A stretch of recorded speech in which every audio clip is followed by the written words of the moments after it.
Y es que la presencia de zonas verdes y arbolado en entornos urbanos puede llegar a reducir la temperatura, atención, entre 2 y 8 grados frente a las llamadas plazas duras, esas que son puro asfalto, que consiguen todo lo contrario.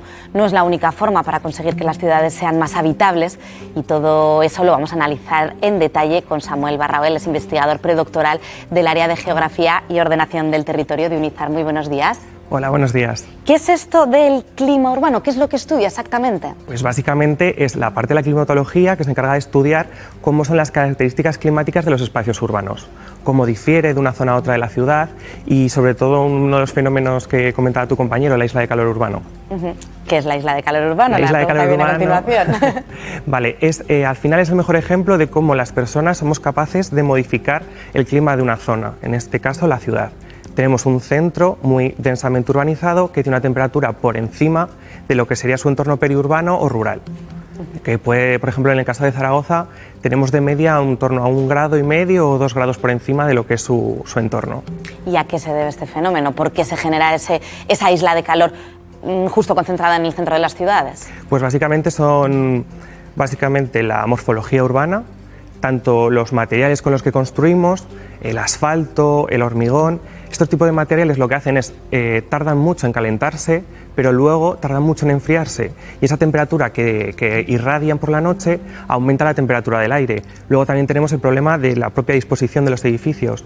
Crean sombras, pero también aíslan el viento, no permite que circule el aire y por lo tanto esas masas de aire caliente se quedan dentro de la ciudad. Y luego aparte tenemos toda esa parte del calor que nosotros mismos producimos, ya no solo con nuestra actividad, sino principalmente el transporte, pero también la refrigeración, que lo que hace al final es echar más calor a nuestro entorno. Hablas de cómo todo ese calor acumulado durante el día se va liberando por la noche. ¿Tiene relación entonces este efecto con las temidas noches tropicales que sufrimos tanto el verano pasado? Es más que una relación, digamos que lo intensifica. Al final son fenómenos concretos, es un evento térmico extremo que se produce por la noche cuando esas temperaturas mínimas no bajan de 20 grados, pero claro que en los entornos urbanos, si ya tenemos ese plus producido por la isla de calor, este efecto se intensifica y por lo tanto la población tiene mayor riesgo. Hemos visto lo que ocurre, cuál es el problema, cómo actuamos sobre él, porque claro, te referías a la propia morfología de las ciudades, cómo están dispuestas las calles, los materiales con los que están construidos los edificios. Entiendo que eso es muy difícil de cambiar. Es complejo, no podemos cambiar una ciudad de un día para otro, pero sobre todo podemos jugar con ciertos aspectos como los tejados o las terrazas de los edificios. Si aumentamos esa vegetación, hace que el calor que llegue o digamos la radiación solar no sea directa, aguanta más la humedad, ¿vale? Siempre tener en cuenta que especies de vegetación también adecuadas al entorno en el que estemos, tipo especies que no necesiten mucha agua, ¿vale? Que eso es un problema también. Reducir estas zonas de asfalto, transformarlas, apostar por más espacios verdes dentro de la propia ciudad y luego al final también jugar con lo que es el aislamiento de los propios edificios, porque al final es lo que mayor beneficios nos va a traer a nosotros. Hemos dado al inicio ese dato, ¿no? Es un dato científico. ¿Cómo se puede reducir la temperatura? Hablábamos de hasta 8 grados por la presencia de zonas arboladas, de zonas verdes en las ciudades. Eso es. Al final depende de la ciudad, donde estemos, qué tipo de clima haya, pero sí que es verdad que podemos incluso entre 2 y 8 grados, incluso en momentos extremos hasta de 12. Se ha llegado a calcular. Al final lo que hace la vegetación nos permite crear sombra, que es nuestro mayor aliado frente al sol, pero también juega con los papeles de la humedad, que también refresca el ambiente. Entonces al final es toda ayuda suma. Hablabas también de esas cubiertas de los edificios. ¿Qué opinas de la propuesta de las cubiertas vegetales? Veíamos unas imágenes, esos jardines, esas zonas de césped que se colocan en los tejados de los edificios. ¿Eso puede ser una solución? ¿Puede ser un planteamiento de ciudad? Sí, al final, bueno, hay en países que ya están empezando a trabajar con ello, por ejemplo en Dinamarca, pero al final todo lo que consiga aislar mejor el edificio, porque al final tenemos unos techos que lo que hacen es absorber de forma directa la radiación, no hay manera que se refrigeren y eso repercute en el propio edificio por dentro. Entonces estas cubiertas lo que permiten es parar esa radiación, además captar agua, digamos, de la humedad, y lo que hace es bajar la temperatura y también sirve como aislante térmico del propio edificio. Vamos a poner ejemplos de ciudades que ya han dado un paso por ser más habitables, por hacer frente a ese reto climático. Vamos a fijarnos en el caso concreto de Düsseldorf.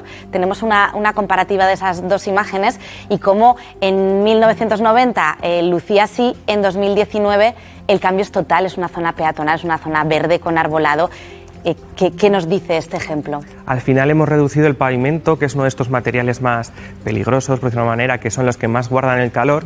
Entonces, si cambiamos este tipo de espacios por estos espacios verdes que vemos, al final mejora la evapotranspiración, permite también mayor circulación del aire, abogar por no tanto tráfico, también lo que hace es reducir la temperatura, y al final es transformar espacios muy compactos y urbanos en espacios verdes y mucho más amigables, y también al final también para la propia población de ese entorno beneficioso. Tenemos otros ejemplos en los que fijarnos en Europa y también ciudades que han sido referentes en esto de crear refugios climáticos. ¿Qué son exactamente? ¿Cómo funcionan estos refugios climáticos? Estos refugios climáticos al final son una pequeña tirita que tenemos para refugiarnos del calor, pero que también se pueden utilizar para el frío. Pueden ser desde edificios públicos, como pueden ser centros cívicos o colegios, que lo que nos permiten es estar en zonas que no superen los 26 grados o 27 y nos permiten protegernos frente a las horas centrales del día, principalmente en España, cuando el calor es más sofocante. En estos espacios las personas al final lo que pueden es resguardarse, la palabra de refugio nos dice un poco. Y luego también toda esta zona de parques, ¿vale?, que es el mayor ejemplo que tenemos, también siempre que sea arbolado, que tenga sombra y demás, nos puede permitir un poco amortiguar esas temperaturas más elevadas. Has mencionado los colegios. Muchos patios de colegios son auténticos hornos. Claro, están pensados para que no haya actividad en los meses de verano, pero ¿qué ocurre cuando de repente las olas de calor llegan ya en abril, como ha ocurrido este año, ¿no? Las primeras temperaturas muy elevadas estaban ya en el mes de abril, en pleno periodo lectivo. ¿Cómo son esos espacios y cómo deberían repensarse?